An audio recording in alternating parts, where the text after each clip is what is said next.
વિદ્યાર્થી મિત્રો, આજે આપણે સમય સંખ્યાઓ ધોરણ 8 ગણિતમાં જે પ્રકરણ 1 છે એના વિશે ભણવાના છીએ.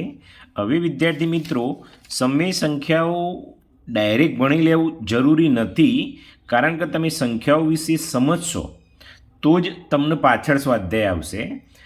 એકલો સ્વાધ્યાય આવડી જાય એ મહત્ત્વનું નથી, એ ગોખ્યા બરાબર છે. પરીક્ષામાં તમને નહીં આવડે એટલે હું ડિટેલમાં તમને સમજાવીશ ક્રમ બાય ક્રમ. તો પરીક્ષામાં ખાલી જગ્યા MCQ કે ખરા ખોટા હશે એ તમને આવડશે. તો પહેલાં સંખ્યાઓના પ્રકાર સમજવા પડે તો જ તમને આગળ આવડે. તો આપણે જોઈએ તો સંખ્યાઓના પ્રકારમાં પહેલી સંખ્યા છે એ પ્રાકૃતિક સંખ્યા છે. વિદ્યાર્થી મિત્રો, આ બહુ જ જરૂરી છે તમારા માટે. જેને વધુ માર્ક્સ લાવવા હોય ગણિતમાં આ સમજવું જરૂરી છે. પ્રાકૃતિક સંખ્યા, તો પ્રાકૃતિક સંખ્યાની શરૂઆત છે 1થી થાય. 1, 2, 3, 4 તે થેક અનંત સુધી. એના પછી વિદ્યાર્થી મિત્રો આવશે પૂર્ણ સંખ્યા. આવો તમે છઠ્ઠામાં ભણી ચૂક્યા છો. પૂર્ણ સંખ્યાની શરૂઆત 0થી થાય. 0, 1, 2, 3 તે અનંત સુધી. એના પછી આવશે પૂર્ણાંક સંખ્યા. આ તમે 7મામાં ભણ્યા છો. પૂર્ણાંક સંખ્યા. વિદ્યાર્થી મિત્રો, પૂર્ણાંક સંખ્યામાં ધન સંખ્યા પણ આવે, શૂન્ય પણ આવે અને ઋણ સંખ્યા પણ આવે. એટલે દાખલા તરીકે કહેવું હોય તો ઋણ 3, ઋણ 2, ઋણ 1, 0, 1, 2, 3 સંખ્યા રેખા જેને કહીએ એ પૂર્ણાંક સંખ્યા છે. એના પછી આવશે સમય સંખ્યા, જે આ ધોરણ 8માં આવે. આ આપણા પાઠનું ટાઇટલ છે.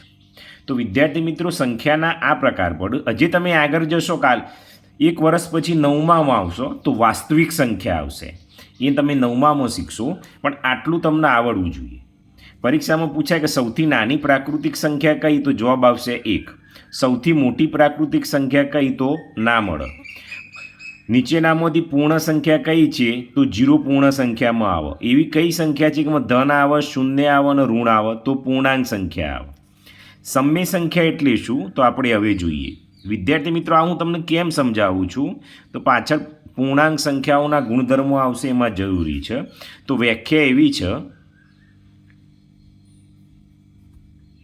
જે સંખ્યાને P/Q કૌંસમાં જો P અને Q પૂર્ણાંક સંખ્યા છે, અને બીજું આ Q એ 0 ના થવું જોઈએ, તો Q is not equal to 0 સ્વરૂપે દર્શાવી શકાય, તેને સમય સંખ્યા કહે છે. સમય સંખ્યાનું ઉદાહરણ આપવું હોય વિદ્યાર્થી મિત્રો, તો 3/4, 1/2, 0/3, -1/4, -3/7. આ બધી જે સંખ્યાના P/Q સ્વરૂપે દર્શાવી શકાય એને સમય સંખ્યા કહેવાય. એટલે આટલું તમારા મગજમાં ક્લિયર હોય તો જ આગળ ભણવાની મજા આવે. બાકી તમને ક્યારેય આવશે નહીં, એટલું યાદ રાખજો. ખરેખર જે વિદ્યાર્થીને વધુ માર્ક્સ લાવવા છે એ મારા તમામ વિડીયો ક્રમશઃ જોજો, તો હું તમને ચોક્કસપણે કહીશ કે સારામાં સારી સમજ તમે મેળવશો. તો તમને પરીક્ષામાં આટલામાંથી કંઈ પણ પૂછી શકે છે એવું કોઈ જરૂરી છે નહીં. આ વ્યાખ્યા પણ તમારે યાદ રાખવાની છે. તો પાઠનું ટાઇટલ સમય સંખ્યા છે, તો આપણે હવે સમય સંખ્યા વિશે જોઈશું. ઓકે, નેક્સ્ટ વિડીયોમાં લઈશ. એટલે આ વિડીયો તમારે જોવો ખૂબ જ જરૂરી છે.